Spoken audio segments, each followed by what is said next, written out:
ஆர்வத்துடன் பேசத் தொடங்குகிறேன். 1975 வருடம் வந்து இப்ப 50 வருடங்களை கடந்த ஒரு ஸ்பெஷல் படத்தை தான் நான் சொல்லணும்னு ஆசைப்படுறேன். ஏன் அப்படின்னா அதுதான் தமிழ் சினிமாவை ஆட்சி செய்து கொண்டிருக்கிற மிக முக்கியமான நடிகர் அந்த படத்துல பிறந்தார் அப்படின்னு சொல்லணும். அந்த நடிகர் இங்க நமக்கு கிடைத்து 50 வருடங்கள் ஆயிடுச்சு. மனுஷன் என்னைக்கு அந்த படத்துல நடிச்சாரோ அதை அடுத்து இன்னைக்கு வரைக்கும் அவர் ஏற்றம் தான், டவுன் அப்படிங்கிறதையே சந்திக்காத ஒரு அசகாய சூரர் தான் அந்த ஸ்டார். அந்த ஸ்டார் தான் super star. Super star Rajini sir முதலாக தோன்றிய பாண்டியன் அப்படிங்கிற கதாபாத்திரத்தில் தோன்றிய அந்த படம் கமல்ஹாசன், ஸ்ரீவித்யா, மேஜர் சுந்தரராஜன், ஜெயசுதா இந்த 4 பேருடைய நடிப்பை வெளிப்படுத்திய மிக முக்கியமான படம். இயக்குனர் சிகரம் கே பாலச்சந்தர் அவர்கள் சாருடைய சிகரமான படங்கள்ல அபூர்வ ராகங்கள் அப்படிங்கிற திரைப்படத்துக்கு ஒரு தனி இடம் உண்டு. பல விருதுகளை வென்ற படம். கமலுக்கு சிறந்த நடிகர் விருதெல்லாம் கிடைச்சிது. தேசிய விருது கிடைத்த படங்கள்ல இந்த படமும் மாநில மொழி திரைப்படங்கள்ல இந்த படத்துக்கும் விருது கிடைச்சிது. இந்த படத்தினுடைய கதையை சொன்னாவே என்ன கதை இது அப்படின்னு சொல்லுவாங்க. அதாவது ஸ்ரீவித்யாவும் ஜெயசுதாவும் அம்மா பொண்ணு, மேஜர் சுந்தரராஜனும் கமலஹாசனும் அப்பா பையன். அப்பா மேஜர் சுந்தரராஜன் மகள் ஜெயசுதாவை திருமணம் செய்து கொள்ளக்கூடிய சூழல் ஏற்படுது. அதே போல அம்மா ஸ்ரீவித்யா அங்க கமலஹாசனை விரும்பி கல்யாணம் செய்து கொள்ள நேரிடுகிறது. இப்படி இன்டூ போட்டா எப்படி இருக்கும்? அப்படிப்பட்ட ஒரு கதை. என்னையா அது, கேவலமான சிந்தனையாது அப்படின்ட்டுலாம் எத்தனையோ சொன்னாலும் கூட அன்றைய தேதியில இந்த படம் வந்த சமயத்துல அத்தனை பத்திரிகைகளும் பாராட்டுக்களை எழுதி குவிச்சாங்க. Script, dialogue. ஏன் அப்படின்னு சொன்னா ஒரு விஷயத்தை பிரசன்ட் பண்ற விதம் தான் ரொம்ப ரொம்ப முக்கியம். அதுல ஆபாசமே துளி கூட இல்லாம, அருவருக்கத்தக்க விஷயமே துளி கூட இல்லாம, ஐயோ ஸ்ரீவித்யாவும் கமலஹாசனும் சேரணுமே, ஸ்ரீவித்யாவை விட பல வயசு குறைவா இருக்கிற கமலஹாசனும் மேஜர் சுந்தரராஜனை விட மகள் வயதை கொண்டிருக்கிற ஜெயசுதாவும் சேரணுமேங்கிற நமக்கு ஒரு தவிப்பை கொடுத்திருக்கிறது. இது ஒரு பெரிய அசாத்தியமான விஷயம்தான் நான் சொல்லுவேன். அந்த படத்தை நான் 75 நான் படம் சின்ன வயசு, அப்போ எனக்கு 68 பிறந்தேன். 7 வயசுல இந்த படத்தை நான் பார்த்தேன். நான் அதற்கு பிறகு இன்னொரு தேட்டரில் வந்தப்போ பார்த்தேன். முக்கியமாக நான் திருச்சியில் பால் பண்ணை அப்படிங்கிற ஏரியாவிலேருந்து காந்தி மார்க்கெட்டு போகிற வழியில் வந்து கனி அப்படின்னு ஒரு தேட்டர் உண்டு. அந்த கனி தேட்டரில் வந்து அபூர்வராங்கள் போட்டாங்க.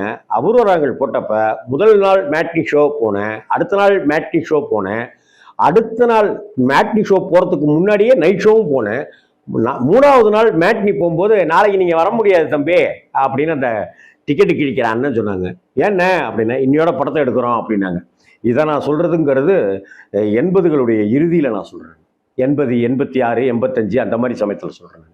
அப்படிப்பட்ட அந்த படம் எனக்குள்ளார ஒரு தாக்கத்தை ஏற்படுத்திச்சு.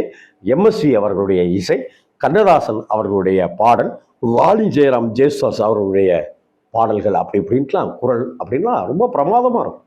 ஜெயசுதாவுடைய அந்த ஸ்டைலிஷ் இருக்குல்ல, இந்த ஜெயசுதாவுடைய கேரக்டர் தான் பல படங்கள்ல அந்த துருன்னு இருக்கிற கேரக்டருக்கு வந்து ஒரு விதையா இந்த படத்தை நம்ம எடுத்துக்கலாம். இன்ஃபேக்ட் அவர் சொல்லத்தான் நினைக்கிறேன்ல, ஜெயசித்ராவையும் அப்படிதான் காமிச்சிருப்பாரு, அரங்கேற்றம்ல பிரமிளாவையும் அப்படிதான் துருன்னு காமிச்சிருப்பாரு. இந்த படத்துலயும் அப்படிதான் ஜெயசுதாவுடைய கதாபாத்திரம் வடிவமைக்கப்பட்டிருக்கும். ஸ்ரீவித்யாவுடைய கணவராக கடைசியில ஒரு 10 நிமிஷத்துக்கு 1/4 மணி நேரத்துக்கு ஒரு 4 சீனுக்கு என்ட்ரி ஆவார் ரஜினிகாந்த் அவர்கள் பாண்டியன் அப்படிங்கிற கதாபாத்திரத்துல. அந்த பாண்டியன் அப்படிங்கிற கதாபாத்திரத்தையும் அந்த கேரக்டரையும் ரஜினியினுடைய அந்த தாடி கோட்டு எதையுமே நம்மளால மறக்க முடியாது. அதே போல பிரசன்னா அப்படிங்கிற அந்த கதாபாத்திரத்துல துருன்னு வேகத்தோட இருக்கிற ஒரு கம்யூனிச சித்தாந்தவாதியாக இருக்கிற கமலஹாசனையும் நம்மளால மறக்க முடியாது. ஒரு பாடகினா எப்படி தெரியுமா இருக்கணும்? எம்எல் வசந்தகுமாரி மாதிரி இருக்கணும் அப்படின்னு சொல்லுவோம் இல்லையா? அந்த எம்எல் வசந்தகுமாரியோட ரத்தம் தான், ஜீன் தான் நடிகை ஸ்ரீவித்யாங்கிறது நமக்குலாம் தெரியும். அப்படி ஒரு பாடகி கதாபாத்திரத்துக்கு ரொம்ப அழகா பாந்தமா மகாலட்சுமி மாதிரி பொருந்திருப்பாங்க அப்படின்னு தான் சொல்லணும். இந்த படத்தினுடைய டைட்டில் போடும் போதுலேருந்தே வித்தையை ஆரம்பிச்சுருவாரு பாலச்சந்தர் சார். அவ்வளோ டைட்டில் ஸ்டைல் தமிழ் சினிமாவில் எனக்கு தெரிஞ்சு டைட்டில் ஸ்டைல் அப்படிங்கிறது நிப்பாட்டி அங்கே நிப்பாட்டி இங்கே நிப்பாட்டி அதுக்கப்புறம் அதே போல எந்த ஆர்ப்பாட்டமோ ஆர்ப்பரிப்போ இல்லாமல் டைரக்ஷன் அப்படின்னு போடும்போது கே பாலச்சந்தர் அப்படின்னு போடும்போது சைலண்ட் கொடுத்த டைரக்டர் இவராக தான் இருக்கும் அப்படின்னு எனக்கு தோணுது. இன்ஃபேக்ட் அதுக்கு முன்னாடி யாராவது கொடுத்துருக்கலாம், அதை நான் சொல்ல தவறி இருக்கலாம். அப்படி இருந்துச்சுனாக்கா அதுக்கு முன்னாடியே இப்படி கொடுத்துட்டாரு அப்படின்னு நீங்க சொன்னீங்கன்னாக்கா அதை கமெண்ட்ல பண்ணுங்க. 1975ஆம் ஆண்டு வந்த இந்த படத்துல எல்லா பாடல்களுமே, அதிசய ராகம்ங்கிற பாட்டா இருக்கட்டும், 7 ஸ்வரங்களுக்குள் எத்தனை ராகம் அந்த பாட்டா இருக்கட்டும், கேள்வியின் நாயகனே பாட்டு, ஒரு பாட்டுல கதையை சொல்லிடுவாருங்க. ஒரு பாட்டுல கிளைமேக்ஸுங்க. ஒரு பாட்டுல கிளைமேக்ஸ் யாராவது வைக்க முடியுமா சொல்லுங்க? டயலாக் அப்படி இப்படி என்ன டயலாக் வைப்பீங்க நீங்க? இப்ப உன்னுடைய பொண்ணை நான் கல்யாணம் பண்ணிக்கிட்டதுனால நானும் இவளும் ஓட்ட நமஸ்காரம் பண்ணணுமா? இல்ல நீ என் பையனை கல்யாணம் பண்ணிக்கிட்டதுனால நான் உனக்கு மாமனாராகி இவ உன் பொண்ணே உனக்கு மாமியாராகி நீங்க எனக்கு நமஸ்காரம் பண்ணி நாங்க ஆசீர்வாதம் பண்ணணுமா? இந்த கான்செப்ட் கடைசியில என்ன ஆகுது அப்படிங்கிறதும், ரஜினியினுடைய முடிவு என்ன ஆகுறது அப்படிங்கிறதும். இந்த ரஜினிக்கு ஒரு லெட்டர் கொடுக்குற அந்த ரஜினி ஒரு லெட்டர் கொடுப்பாரு அந்த இதுல ஹாலில், ஸ்ரீவித்யாட்ட அதை கொடுப்பாங்க. அந்த சின்ன பொண்ணு தான் இந்த இதயம் நல்ல சித்ரா அப்படின்ட்டுலாம் சொன்னோம். நிறைய படங்கள்ல சித்ரா நடிச்சிருந்தாங்க இல்லையா, அந்த பொண்ணு தான். அந்த பொண்ணுக்கு திடீர்னு கிடைச்ச வாய்ப்பு, பாலச்சந்தர் சார் இந்த பொண்ணு நல்லா இருக்கே வாயா கூப்பிடியா அப்படின்னு சொல்லிட்டு டக்குன்னு அந்த ஷூட்டிங் ஸ்பாட்ல டக்குன்னு கூப்பிட்டாரு.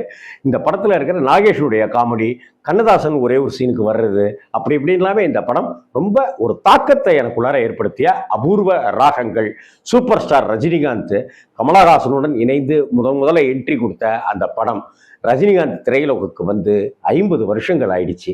இன்னைக்கும் அபூர்வ ராகங்களும் ஃப்ரெஷ்ஷாக இருக்கு, ரஜினி சாரும் ஃப்ரெஷ்ஷாக இருக்காரு. பாருங்க, படத்தை பார்த்துட்டு உங்க கருத்தை சொல்லுங்க. வணக்கம்.